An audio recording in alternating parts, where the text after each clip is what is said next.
Welcome to AVR Coding 101, Lesson 3. In this lesson, we'll be discussing Charlieplexed LEDs. This is an extension of Lesson 2, where we set up our timer and use the timer to turn an LED on and off. Now what we'll do is we'll use that same timer and we'll allow it to control all of our LEDs. There's 42 on the AC1. We'll go through the process. A brief description of what Charlieplexed LEDs are, understand the concept of persistence of vision, and how fast a timer would have to occur such that it appears that they're on, and then we will update the interrupt service routine. We know briefly from Lesson 2 the concept of an LED as a diode. It acts as a one-way flow, so when voltage applied at one end and the other end is connected to ground, voltage will flow through the LED. In one direction the LED will light up, and in the other direction it will not flow and the LED won't light up. Which would suggest that if we wanted to control 42 LEDs like the AC1 have, we would connect each LED to an individual pin. We would need 42 pins. But in truth, the AC1 only uses 7 pins. The technique we're using to do this is called Charlieplexing.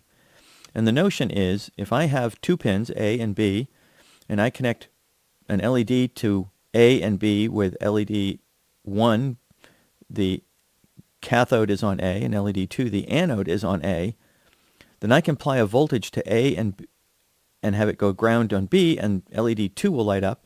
If I reverse those and the voltage is on B and ground is A, then LED 1 lights up.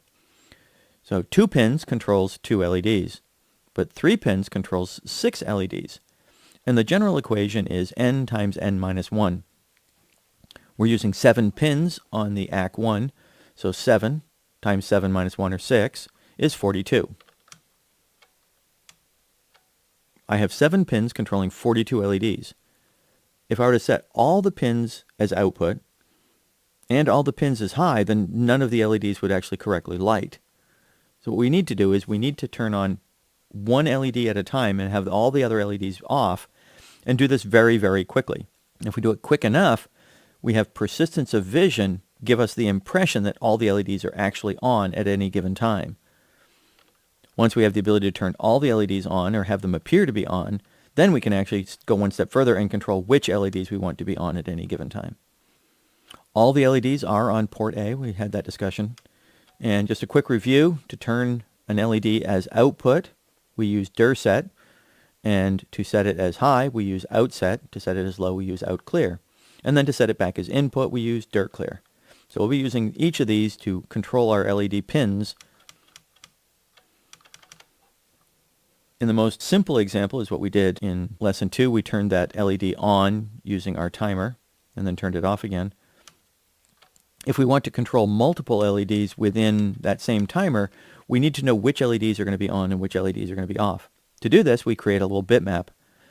In designing the AC1, it was designed specifically knowing that all the LEDs are organized by row and column, and then the pins are also organized the same way. What we have is 7 rows of 6 LEDs, and we can create a bitmap which is just 7 values, 7 numeric values, with 6 bits in each one. A short int is only 8 bits, so 6 fits into 8. We'll just have 2 that we don't use. Our bitmap for all of our Charlieplexed LEDs is just 7 bytes in size. But we want to know which pins are actually going to be turned on and off, so we do need a couple of data structures. We need to know what all the LED anodes are. We have an array here showing us that in the first row, we can see that the anodes are pin 2, 3, 4, 5, 6, and 7, and that matches up with what we see on the AC1 PCB. Row 2, it starts with pin 1 and then jumps to pin 3, 4, 5, 6, and 7. And then our cathodes are just the rows, pins 1, 2, 3, 4, 5, 6, and 7. For convenience, there's also an extra macro, which is all LED pins. Then we'll be using that a little bit later. Since we'll be looping through this bitmap within our timer, we need a couple of global variables. We need to know which row and which column we're actually working on within that bitmap to know which LED we're going to be turning on. We're using an 8-bit value, and we're creating a row count of them, which is 7, so we have 7 bytes that we're using. For convenience, we have a couple of fillers. We have bitmap fill and bitmap clear. It just allows us to initialize or reset the entire bitmap. One thing we want to do is we want to make sure that all the pins are in a known state each time we're about to set one. So we set them all out clear, dir clear. So now they're all input. So anything we do with any other pins won't affect the pins that we're not touching. And then the actual code that we're going to be doing for updating an LED is we will loop through. Each time this calls, we will increment which row or column we are working on. So we'll increment through all the columns of a row. And when we reach the end, we'll reset that and we'll update which row we're working on. So this routine will update one LED each time it's called, and then it increments the row and or column to move on to the next one. The code is actually written as a static inline. What that tells the compiler is that this code, while it's written as a separate function, will actually get embedded directly into wherever it's being called from. In that case, it's our interrupt service routine. The rest of our code in main.c actually doesn't need to change much. We still want to make sure that we disable the clock prescaler on the CPU as the very first step, and we set up our milliseconds timer. Remembering that our milliseconds timer sets up the interrupt service routine, and that interrupt service routine is calling our LED update, so we don't have to do any other code inside main. How fast is our LED being updated? We have 42 LEDs. We said we wanted to have a target of 50 Hertz. 50 times 42 is 2100 times per second. Our timer is currently only set to update 1000 times per second. So you probably will actually experience flicker. Those LEDs won't quite appear to all be on at once. There'll be some amount of flicker. A couple of ways we could solve the problem. One is we could increase the speed of our timer. So instead of doing it 1000 times per second, we might do it 2000 times per second or some other number. We would want to have it as a multiple of 1000 so that we can still accumulate a value that is our milliseconds timer, because we use that for a number of other operations. However, when designing the AC1, it was designed specifically knowing that we wanted to optimize our Charlieplexed LEDs. All the LEDs in a row are controlled by one pin, and all the columns of the LEDs in a row are controlled by the other pins. This tells us that we can actually update an entire row at a time instead of doing an LED at a time. Let's take a look at how we optimize our LED update inline code. Instead of updating one LED at a time, what we now do is we activate on a given row. We go through and find all the column pins. So using our bitmap, we determine which LEDs within a particular row need to be on. We accumulate those together so we know what all the anode pins are going to be. The row will actually tell us what our cathode pin needs to be.